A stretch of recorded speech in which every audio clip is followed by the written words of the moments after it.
Well, I'm doing such a poor job at moderating. We're far behind. So tomorrow morning, I'm moderating the first session. We'll start an hour early, okay? And you won't have David and me on the panel. We'll discuss this a little bit further. Viv Rao is now the next two talks, we won't have a conversation in between because they're both interrelated. And Viv is going to tell us about how to take care of patients with severe left ventricular dysfunction. Thanks, Mark. Tyrone, it's a great privilege to honor here today. You've been a big supporter of mine from day one. You'll remember the mid-90s, I was coming out of Dick Weisel's lab, and we had so many patients, not enough surgeons. And he said, Viv, can you join our faculty right away? And I said, well, Tyrone, I have 3 years left of training to do. Viv, I will train you in 3 months. You will be ready to come on staff right away. I said, Tyrone, the Royal College may beg to differ.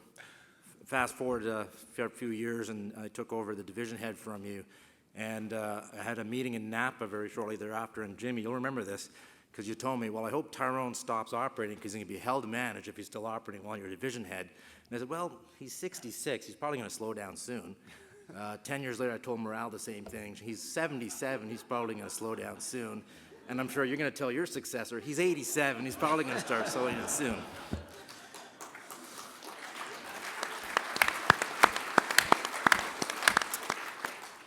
I'm going to try and make this a heart failure talk, not a mitral talk, but I've been tasked with dealing with the mitral valve in patients with poor LV function. These are my disclosures. So I'm going to start, as we've all have, with a patient. I'm going to, for the sake of time, try and go through this fairly quickly. So this is a typical patient that we get referred for advanced therapy, 72-year-old man, diabetic, mild renal insufficiency, bilateral carotid stenosis, had a remote MI 10 years ago, and now presents with dyspnea, but no history of recurrent angina. His echo shows an EF of 17%, anterior dyskinesis, inferior akinesis, moderate to severe MR with some pulmonary hypertension.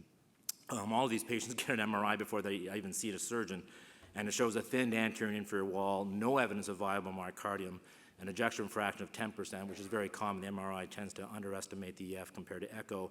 And you can see that his contractile reserve is negligible. His LV end diastolic diameter is 76, and with contraction, remarkably goes to 75. This is what his LV gram looks like, and so you can see multiple regional wall motion abnormalities. There is MR there, but you can barely see it because the LV can't contract enough to go backwards. This is what his corners look like. Not surprisingly, he's got a occluded right. Very good target on the lateral wall, and nothing much to speak of, but you do see a late filling LAD. And one of the things that I'll tell some of the younger surgeons is that when you get these MR reports, they never tell you what's viable, they always tell you what's non-viable. So clearly, the whole lateral wall here is still viable because that's what he's living off of, that circumflex. So he is going to get some benefit from revascularization of that circumflex. So what are this man's options? Perhaps consider him for transplant. In our program, we look poorly upon his advanced age and the presence of his peripheral vascular disease. Being an LVAD surgeon, I still think that's probably the smart choice to do. But we're in a mitral valve session, so we're going to talk about doing mitral valve repair and revascularization. And I'd ask you whether or not his options would change if his MRI had shown viable myocardium. Would you be more willing to take this man on? Well, we took this man on, and what did? We did 4 bypasses with a leaded LAD and vein grafts to every target I could find. We did a mitral repair with a 32 Cosgrove band. We did the chordal severing, which I'll come back to, and we did application of the posterior LV wall, which I'll also come back to. And I was kind of surprised because intraoperatively I thought the anterior wall was actually viable, so I left it alone. Another important adjunct, which heart failure surgeons know about, is to implant an epicardial LV lead at the time.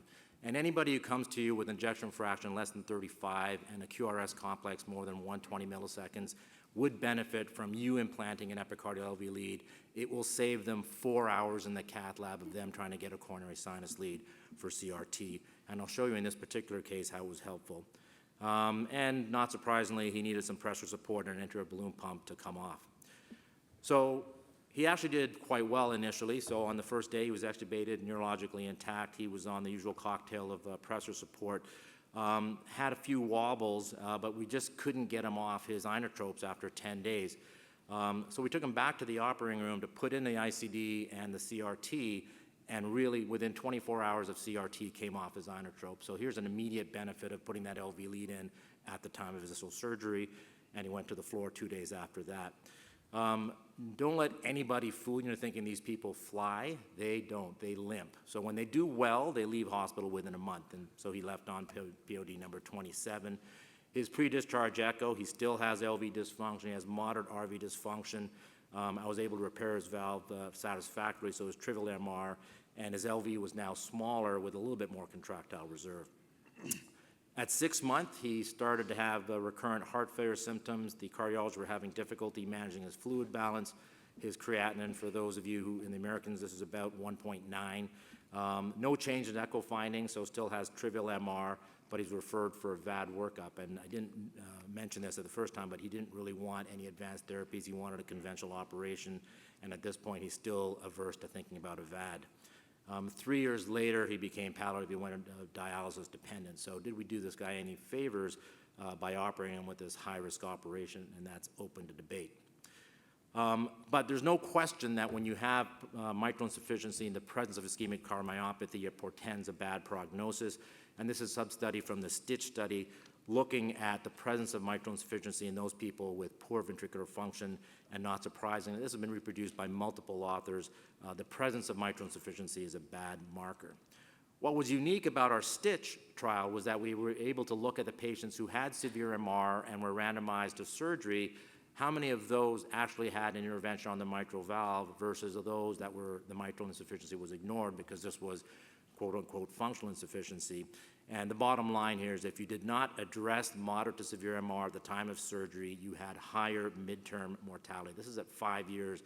You had about a 20% survival decrement if you did not intervene on the mitral valve. Oops, this is stuck. There we go. Interestingly, though, if you decided to do an LV remodeling procedure and didn't intervene on the mitral valve, the performance of a ventricular remodeling procedure actually had a partial benefit. So you were able to you're able to offset the fact that you didn't intervene on the mitral valve by performing an SVR procedure. So we come back to the two NIH trials that many people in the audience are participating in, and that was the outcomes after surgical treatment of moderate ischemic mitral regurgitation, and the second trial was for severe ischemic mitral regurgitation. Just to reiterate what the summary of findings were. So in the moderate ischemic trial, there was no difference in mitral repair versus isolated CABG, apart from the reduction in MR, so the surgeons know how to repair mitral valves, but there was no effect on remodeling and no effect on morbidity and mortality. In the severe ischemic MR group, there was a surprise. The mitral valve replacement did not have a higher mortality, and this goes back to what Tirone said earlier. There's a reason why some people have mitral valve replacements with higher mortalities because it's patient selection. In the randomized trial, mitral valve replacement did not have a higher mortality in this very sick cohort. However, if you repaired the mitral valve, 60% of these patients had recurrent MR at 2 years. And at 2 years, there was no effect on LV remodeling or survival, but I'm fairly certain that as we follow these patients longer, we're going to start seeing the decremental effect of the recurrent MR. Certainly, in terms of repeat hospital admissions for heart failure, the MV repair group at a higher rate, most likely due to that recurrent MR group. So are there some predictors of what we can do or what do we see preoperatively or intraoperatively that can define those patients who are going to fail mitral repair? Again, another sub-study of the STITCH by Irv Krohn, looking at this infrabasal aneurysm phenotype where these patients will develop recurrent MR if you do not fix that posterior aneurysm. And there's different ways of doing this. You can do papillary muscle reapproximation, or you can do what I do, which is to placate that infrabasal aneurysm. Tirone brought this slide up as well. This is another way of dealing with ischemic MR and augmenting just an annuloplasty band, and that's doing the severing of the secondary cord.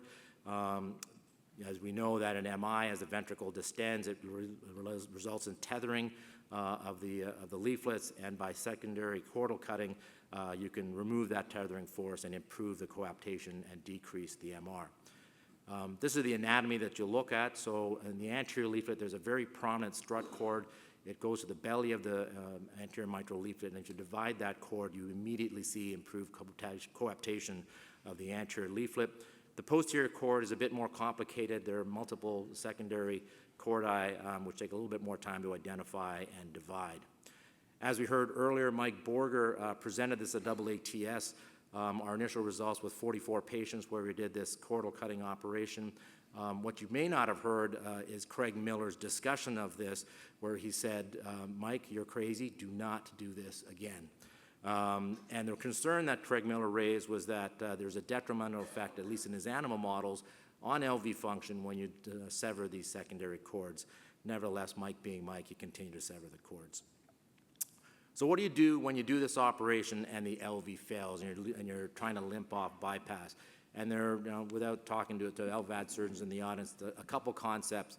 One is, the RV and the LV don't always fail independently, and when you have LV failure, you'll start to see the RV blow up. And usually you have to be very careful on whether or not you institute univentricular or biventricular support. And I think Ani in the next session is going to talk a little bit more about that. If you have a mitral prosthesis in place, I really implore you to cannulate the left ventricle. If you don't cannulate the ventricle and have flow across the mitral valve, that prosthesis will thrombose. At the very least, you'll get lucky, you'll just have emboli. But we've seen people who've had atrial cannulation after a mitral valve prosthesis, and the mitral valve completely thromboses. So if you're going to institute ventricular support after a mitral valve operation, please consider complete drainage of the LV. So lastly, I'm just going to talk about whether or not this is really feasible. I gave you the outcomes of that one patient that we operated on, but what are our overall outcomes? So this is our results at the Piermont Cardiac Center. So we reviewed 10 years worth of patients who were initially referred with an EF of less than 20%. We looked at those patients that were referred for advanced therapies based on their cardiopulmonary exercise testing with a VO2 max of less than 14. About a third of the patients didn't meet that criteria, so they were referred for conventional surgery. Of those 400 patients, about two-thirds went straight to either heart transplant or an LVAD, and one-third were offered conventional surgery. And I didn't make this up, this is the data, but almost exactly one half of these patients turned out to be transplant eligible, and the other half were transplant ineligible. And what we found was that the survival was actually quite good. And in those patients who were transplant eligible, their survival after conventional high-risk surgery was better than the ICHLT 10-year survival following heart transplant. Not surprisingly, if you had comorbidities that made you transplant ineligible, your survival was lower, but still exceeded that of the Intermax DT VAD survival, which at the time only reported 4-year outcomes. So in summary, I do think that everybody will agree that patients with mitral insufficiency and poor LV function represent a challenging patient cohort. However, in selected patients, acceptable results can be achieved with careful attention to what you do in the operating room and, importantly, post-operative management. With that, I'll hand over to Ani, who's going to talk about additional surgical techniques in this patient cohort.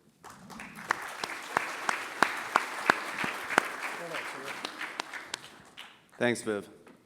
Ani, you want to follow this up? Yeah, so Viv asked me to show a case, and I thought I'll just highlight the concept of preemptive use of mechanical support in the patients with low ejection fraction, because it's being done